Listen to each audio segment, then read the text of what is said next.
Untuk kuantiti yang macam ni, Cik Ros memang akan sediakan semua bahan-bahan terlebih dahulu. Mi kita keluarkan daripada beg plastik ni. Dan kita akan kirai-kiraikan dia. Supaya nanti bila kita dah masuk kuali tu senang nak kacau. Tak adalah bergumpal-gumpal. Mi kuning ni Cik Ros gunakan lebih kurang 6.5 kg. Setelah kita kirai-kiraikan dia, nanti kita akan campurkan bahan-bahan yang akan digunakan. Contohnya sayur. Sayur-sayur yang selalu masukkanlah sayur apa sahaja yang biasa kita gunakan. Fish cake, ayam. Biasanya kat sini Cik Ros guna ayam yang telah siap digoreng. Potong-potong dan masukkan semua. Bila semuanya dah siap, kerja memasak jadi lebih mudah dan cepat.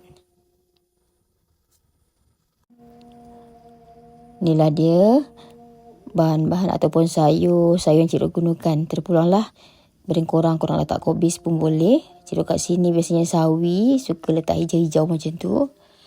Sawi, carrot, sayur terpulang apa yang kita suka. Nanti last Cik Ros akan masukkan toge juga. Semua kita masukkan.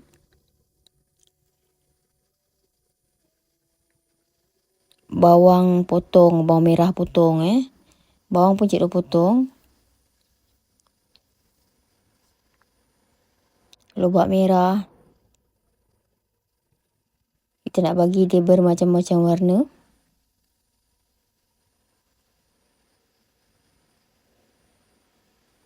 Okey, itu dia dah siap dah. Sayur-sayur yang Cik Ros biasa masukkan adalah fish cake.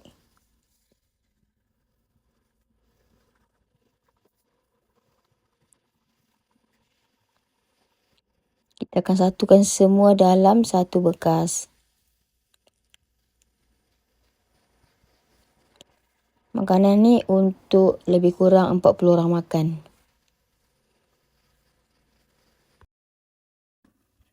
Kita masukkan sos cili. Kicap. Ni adalah kicap pekat, kicap mi.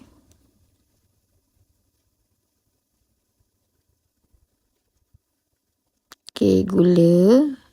Perasa ayam. Sedikit Pak Haji. Untuk mi ni Cik Ros tak letak perasa ayam tu lebih. Letak sikit je, takut nanti masin. Garam pun kita tak letak. Sebab ada sos tiram. Okey, kita tumiskan bawang putih sampai ke kuningan.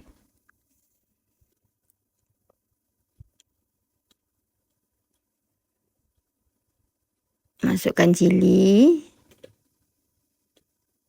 Biasanya 1 sendok ni, lebih kurang 1 sendok ni untuk 10 orang makan. Kalau tak nak pedas boleh kurangkan. Kalau tak nak rasa cili lah. Kalau 40 orang makan, biasa Cik Ros akan masukkan 4 sendok.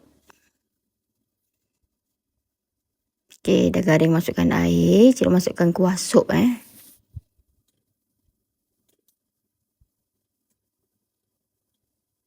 Okey, ni bahan-bahan tadi. Dah mendidih, kita masukkan ke dalam kuali.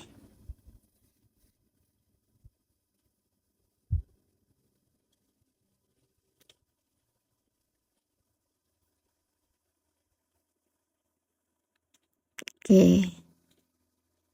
Kacau-kacau dan perlahankan api sikit. Jangan bagi api besar. Kalau api besar nanti dia cepat kering.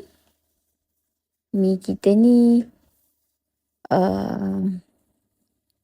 belum sempurna lagi. Kacaunya mi kita dah kering. Boleh hangus kat bawah. Jadi kecilkan api dan kacau. Masukkan telur.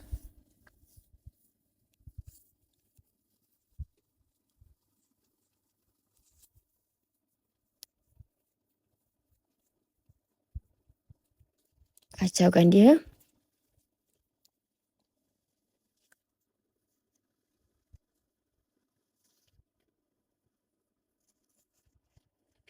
Kacau-kacaukan.